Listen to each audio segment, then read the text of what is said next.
Hello there, this is James and you're watching Tixee Live. And a very good morning to all of you, and all of you a very happy Tuesday.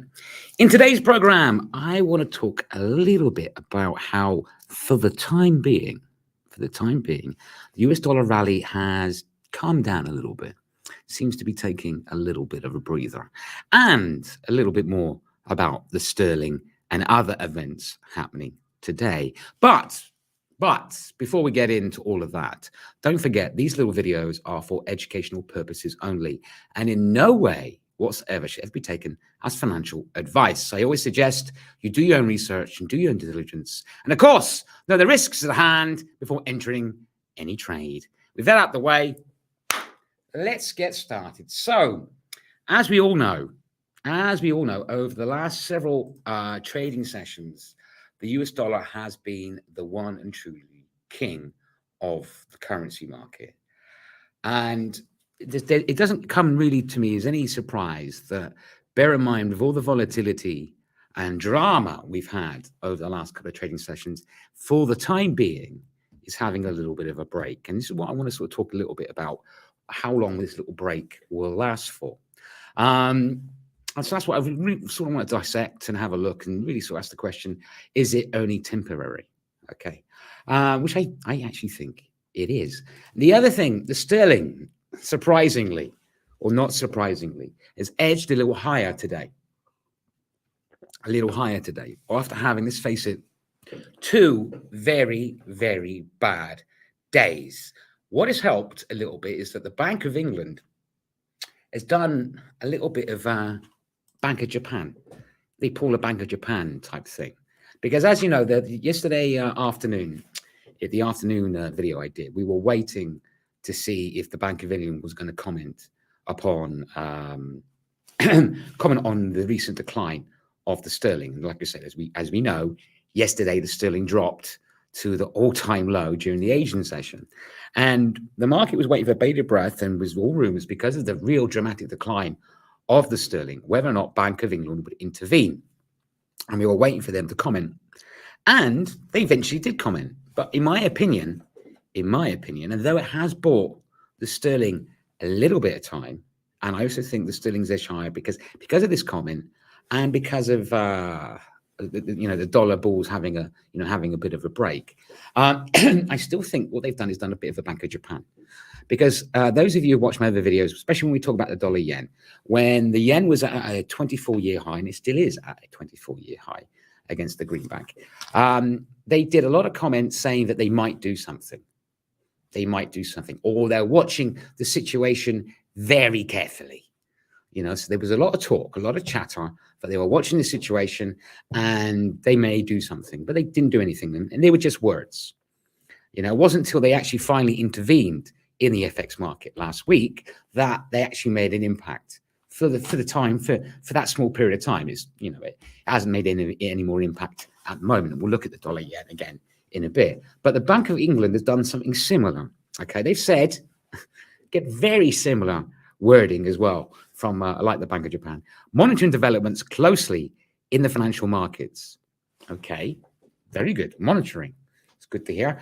And here's what they also said. We will not hesitate to hike interest rates to curb inflation. Not to mention, they didn't mention, raising interest rates to stop the decline of the sterling to curb inflation. Now, there was their words. So this is very Bank of Japan. And they underline they won't hesitate to hike interest rates. But my way of thinking is they are hesitating. This is hesitating. Again, they're just merely doing the Bank of Japan. They're saying they're going to do something. But unless they do something, though, yes, we've got a little bit of a bounce on the cable, the British pound, US dollar, and against the sterling against the euro. Again, this is just words for the time being. It doesn't change what has happened over the last two trading sessions. So nothing has changed on that. In fact, ING, you do agree with me, they've actually said a U-turn on fiscal policy looks highly unlikely just a few days after the new UK government unveiled its set of tax cuts and policy liberation. They also said, as guardians of price stability, they're talking about the Bank of England, a few are saying that the BOE should jump in with a large intermeeting hike. But, and again, I agree with them on this.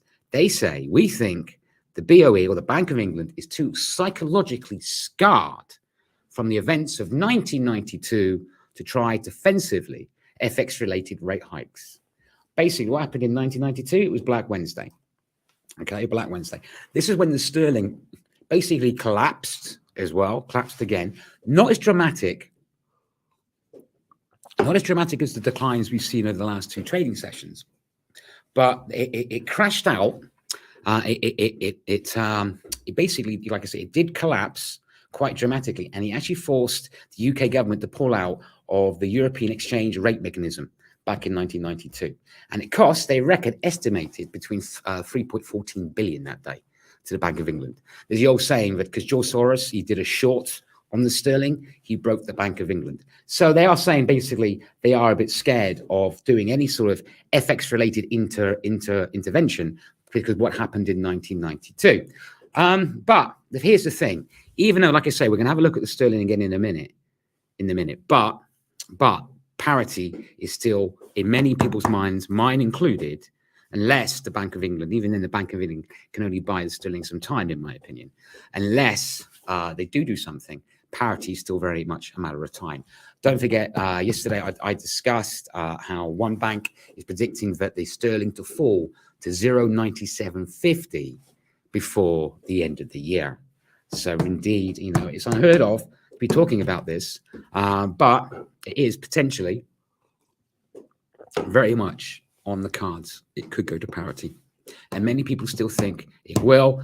And like I said, we've got a breather today, but soon it will. But anyway, for now, like I say, the dollar's having a bit of a break, the bulls are having a bit of a break, and the market is enjoying a little bit of a break in general. So let's have a quick look and see what's going on in the market. Let's start off with the sterling. As we say, the sterling is currently trading at 1.08160. Okay, so it has traded or bounced a teeny weeny a little bit higher. The key levels I'm watching at the moment, I can see it being fairly range bound unless we get these sort of dramatic developments today. Key levels, potential area of support 1.06939, and a potential resistance or area of interest for resistance 1.08701. The euro as well has enjoyed a teeny weeny bit of a bounce, currently trading at 0.9627. Again, fairly range bound at the moment. Dollar yen, still no real change on the dollar yen. It is treading water. Is again really sort of range bound as well, 144.292. The thing about this pair, we do know now where the Bank of Japan's limit is, don't we? We know they've given that game away. It's around 145.45. If the dollar ever reaches that again could hint that they might intervene in the FX market again, because that's what they did last time. So that's where they're capping it at the moment. In my opinion, it's going to be range bound till they intervene again. But yeah, that's the level to watch, 145.48. So currently trading at 144.30. S&P 500 are finally in the green today. Currently in the green today. At 3,696 points. And don't forget, this year they've had 5 days of losses, the S&P 500. 5 days of losses. So it's like I say, enjoying a bit of a break for now. Slight upbeat temperament. NASDAQ is the same. Again, also had 5 days, 4 days of losses. 4 days of losses.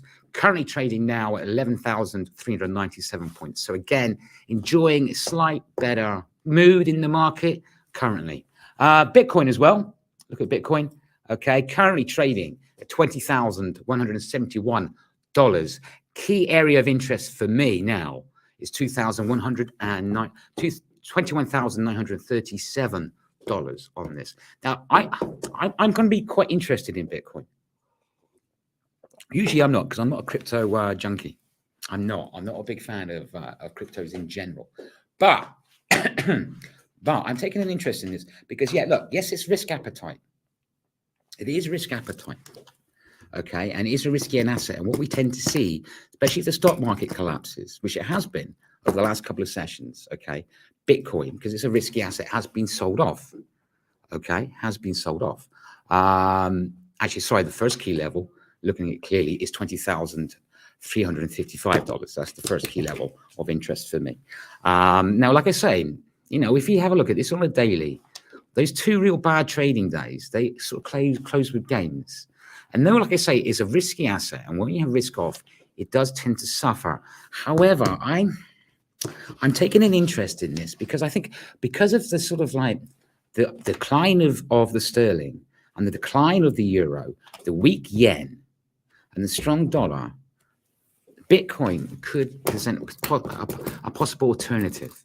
So I'm thinking maybe the market might start looking to that as an alternative. For now, I still a very risky asset, so it's still very much risk attitude on, but I'm just beginning to think whether the market's changing its mindset a little bit towards the crypto king. So anyway, I'm keeping an eye on it. But like I say, for now, the key area of interest for me for resistance is $20,355. Oil, again, as well, slightly off the lows, came under pressure again late in the session yesterday on recession concerns, currently trading at $78 a barrel. And finally, gold, again, is enjoying a slightly better day today.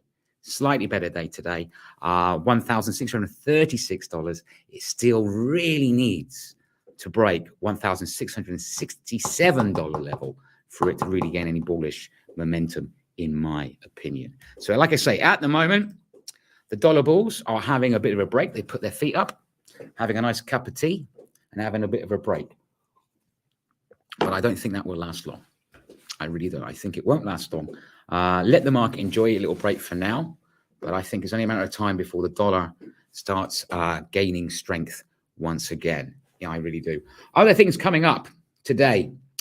We have Langard speaking at 11:30 a.m. UTC. And surprisingly, I didn't notice this at first. And this could maybe be a turning point in today's attitude. It could be. But at the same time, and this is usually unheard of, at the same time, Powell is speaking. Kapow is speaking at 11:30 a.m. And they don't usually have two central bank heads speaking at the same time.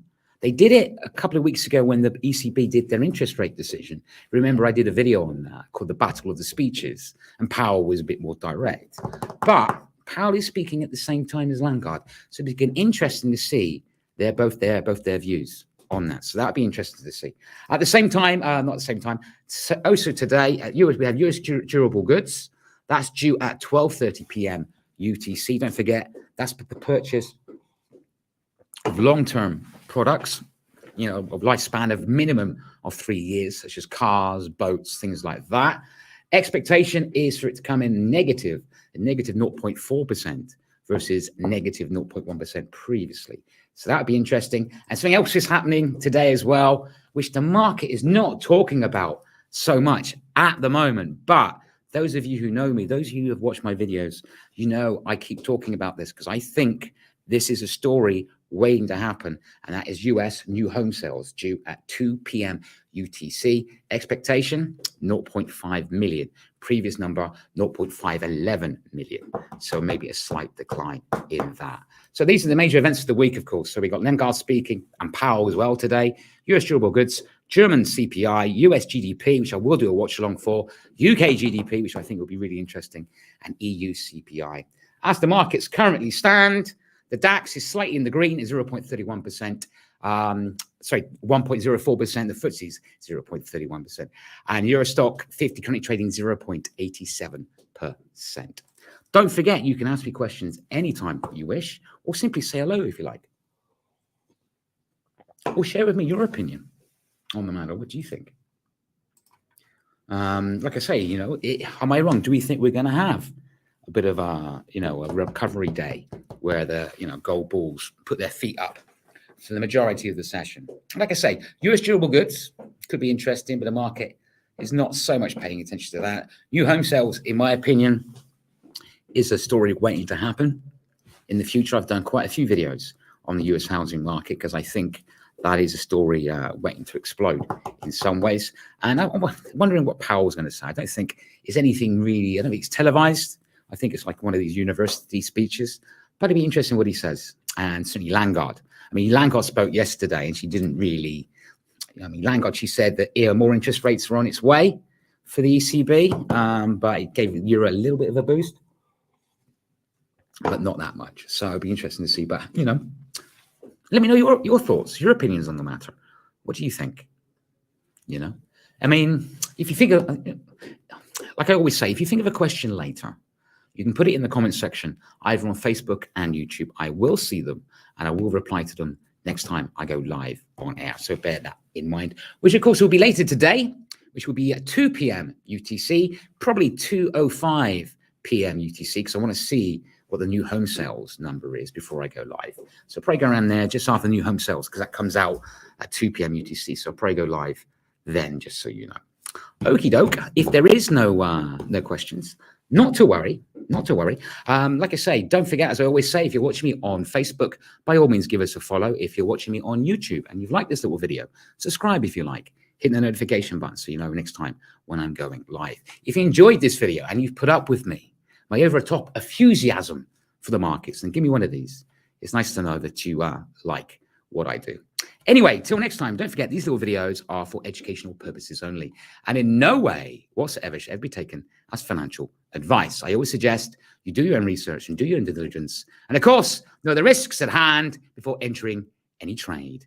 Till next time, every single one of you, trade safe.